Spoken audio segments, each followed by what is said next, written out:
Hi friends, welcome to Deepa kitchen. ఈరోజు మనము అలసందల curry ఎలా చేసుకోవాలో చూద్దామండి. ఇవి పచ్చివి.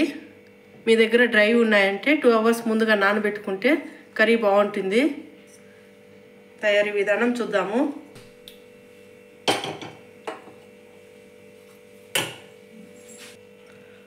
ఆయిల్ వేసుకున్నాము.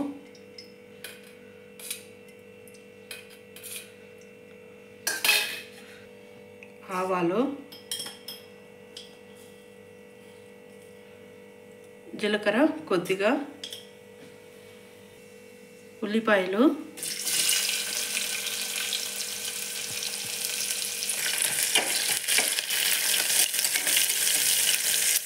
చాలా సింపుల్గా చేసుకోవచ్చండి.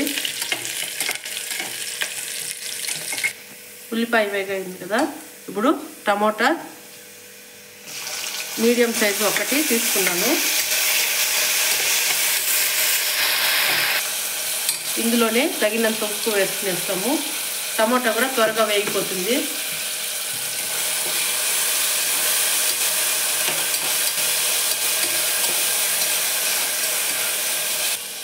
ఇందులోనే కరివేపాకు, వెల్లుల్లిపాయ అండి ఇలా తీసుకోవాలి.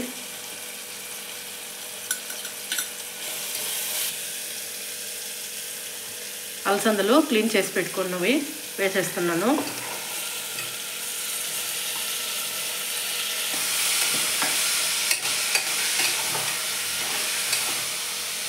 టూ సెకండ్స్ ఇలా బాగా మిక్స్ చేసుకున్న తర్వాత ఇలానే 2 minutes పెట్టేసాము.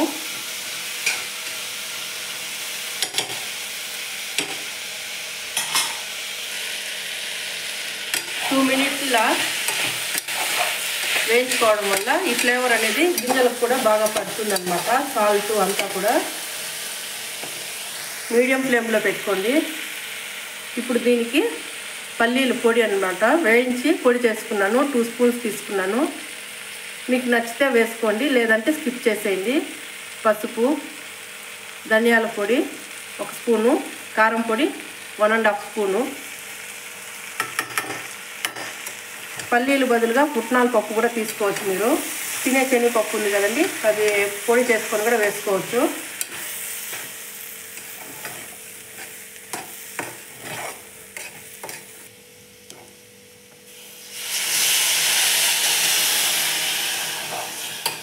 మీకు వాటర్ ఎంత కావాలో అంత యాడ్ చేసుకునేయండి. ఉప్పు కారం కరెక్ట్గా ఉందా లేదా చెక్ చేసుకొని 2 whistles పెట్టుకున్నామంటే సరిపోతుంది. డ్రై అయితే 3 to 4 whistles తీసుకోండి, సరిపోతుంది.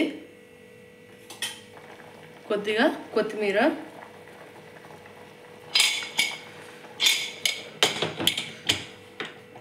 టూ విజిల్స్ చాలండి, సరిపోతుంది.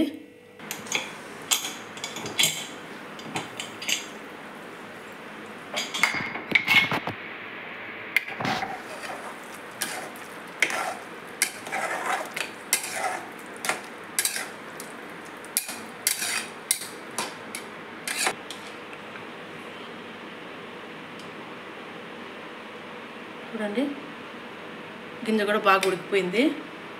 2 seconds స్టవ్ వెలిగించుకొని పెట్టుకున్నాము. 2 seconds చాలు.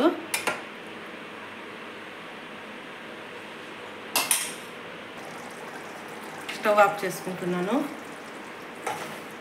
ఇంతే అండి, సింపుల్గా అలసందల కూర రెడీ అయిపోయింది. బౌల్లోకి తీసుకునేస్తాము.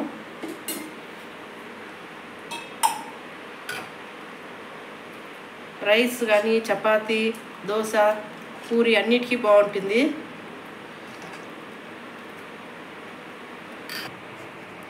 సింపుల్గా అలసందల కర్రీ రెడీ అయిపోయింది. మీరు కూడా ట్రై చేయండి.